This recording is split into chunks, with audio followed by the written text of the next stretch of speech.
Hello friends, welcome to doctor bone YouTube channel.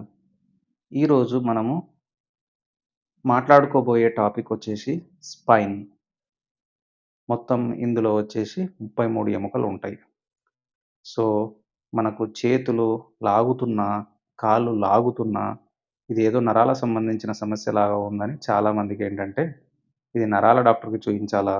లేకపోతే orthopaedic డాక్టర్‌కి చూయించాలా? అనేది చాలామందికి ఎక్కువగా ఉండే సందేహమే. ఇప్పుడు ఏదైతే వెన్నెముక సమస్యలున్నాయో, అది ఆర్థోపెడిక్ డాక్టరు, అలాగే న్యూరో సర్జన్ డాక్టర్స్ కూడా ట్రీట్ చేస్తారు. కానీ ఆర్థోపెడిక్ డాక్టర్స్ ఎంఎస్ ఆర్థోపెడిక్స్ అయిన తర్వాత ఫెలోషిప్స్ కానీ, లేకపోతే ఇంకా ఏదైనా ఫర్దర్ కోర్సులు చేసి, అందులో బాగా అనుభవం సాధించిన తర్వాత ఈ వెన్నెముక సర్జరీలు చేస్తూ ఉంటారు. సో, ఇప్పుడు మనము మెయిన్‌గా తెలుసుకోవాల్సిందేందంటే, ఈ వెన్నెముక సమస్యలు ఉన్న వాళ్ళకు మీరు ఆర్థోపెడిక్ డాక్టర్‌కి చూయించొచ్చు. అలాగే న్యూరో సర్జన్‌కి కూడా చూయించొచ్చు. బట్ స్టిల్ మీకు ఆర్థోపెడిక్ డాక్టర్ నియర్ బై అవైలబుల్‌గా ఉంటే ఆర్థోపెడిక్ డాక్టర్‌ని వెళ్లి కన్సల్ట్ చేసుకోవచ్చు. సో, చాలామందికేంటంటే, సార్ నాకు డిస్క్‌లో ప్రాబ్లమ్ ఉందంట. ఎప్పుడు సర్జరీ చేయించుకోవాలి? ఎప్పుడు సర్జరీ చేయించుకోకూడదు? అనేది కూడా చాలా మందిలో ఉండే సందేహమే. సో, డిస్క్ అంటే ఏమిటో ఒకసారి చూద్దాము. నా దగ్గర కొన్ని బోన్ మోడల్స్ ఉన్నాయి. అవి చూయించి మీకు ఎక్స్‌ప్లెయిన్ చేస్తాను.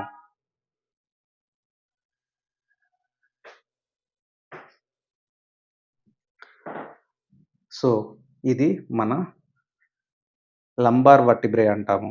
అంటే మన కింది భాగం, నడుం భాగంలో ఉండే 5 ఎముకల సమూహాన్ని మనము లంబార్ వర్టిబ్రే కింద అంటాము.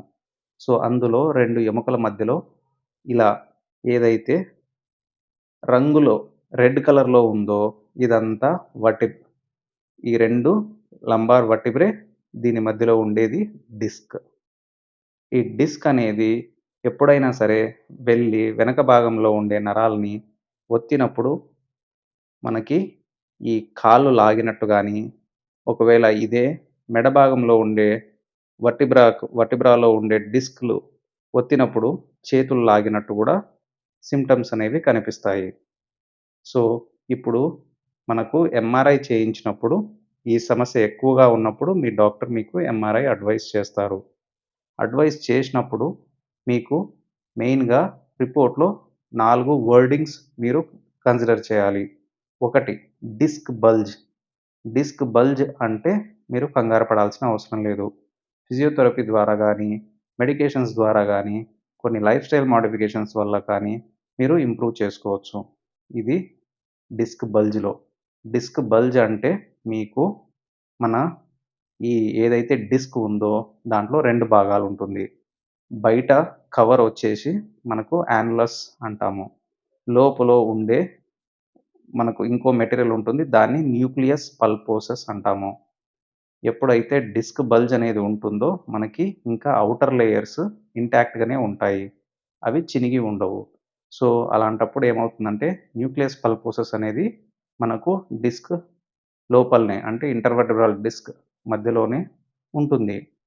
మనకు ఎప్పుడైతే డిస్క్ హెర్నియేషన్ అనే వర్డ్ వాడతామో అంటే ఔటర్ లేయర్స్ అంతో ఇంతో చినిగిపోయాయి.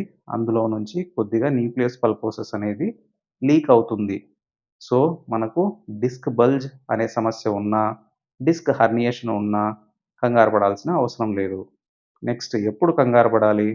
ఎప్పుడైతే డిస్క్ బల్జ్ సమస్య అనేది సివియర్ ఫార్మ్ అంటాము. ఏది మూడవదొచ్చేసి ఎక్స్‌ట్రూషన్ అంటాము. ఎక్స్‌ట్రూషన్ అనే వర్డ్ మీకు ఎంఆర్ఐ రిపోర్ట్‌లో కనపడితే మీరు సర్జరీ చేయించుకోవాలని గుర్తుపెట్టుకోండి. నెక్స్ట్ నాలుగవ వర్డింగ్ అది ఏంటి అంటే సిక్వెస్ట్రేషన్ అంటాము. సిక్వెస్ట్రేషన్ అనే వర్డ్ కూడా మీకు ఎంఆర్ఐ రిపోర్ట్‌లో కనపడితే అప్పుడు కూడా సర్జరీ చేయించుకోవాల్సిన కండిషన్ అని గుర్తుపెట్టుకోండి. ఈ 2 టర్మ్స్ ఎప్పుడైతే మీ ఎంఆర్ఐ రిపోర్ట్‌లో ఉంటాయో, ఈ రెండిటికి సమస్య బాగా తీవ్రంగా ఉందనేది మీరు గుర్తుంచుకోవాలి. సో, ఎక్స్‌ట్రూషన్, సీక్వెస్ట్రేషన్ అంటే డిస్క్‌లో 2 భాగాలుంటాయని చెప్పాను కదా! లోపల మనకి న్యూక్లియస్ పల్పోసస్ ఉంటుంది. బయట కవరొచ్చేసి మీకు యాన్యులస్ అంటాము. కంప్లీట్‌గా వచ్చేస్తుంది. వచ్చేసి కానీ మనకు ఇంకా డిస్క్‌కి కనెక్షన్ అనేది ఉంటుందనమాట. అప్పుడు ఆ కండిషన్‌ని మనము ఎక్స్‌ట్రూషన్ అంటాము. ఇంకా నెక్స్ట్ సీక్వెస్ట్రేషన్. ఎప్పుడైతే బయట ఔటర్ లేయర్ చినిగిపోయి, లోపల ఉండే న్యూక్లియస్ పల్పోసస్ బయటికొచ్చేస్తుంది. కానీ ఇంటర్వర్టిబ్రల్ డిస్క్‌కి, న్యూక్లియస్ పల్పోసస్‌కి కనెక్షన్ అనేది ఉండదు. అంటే కంప్లీట్‌గా న్యూక్లియస్ పల్పోసస్ అనేది బయటికొచ్చేసిందనమాట. ఈ కండిషన్‌లో కూడా పేషెంట్‌కి చాలా తీవ్రంగా నొప్పి ఉంటుంది.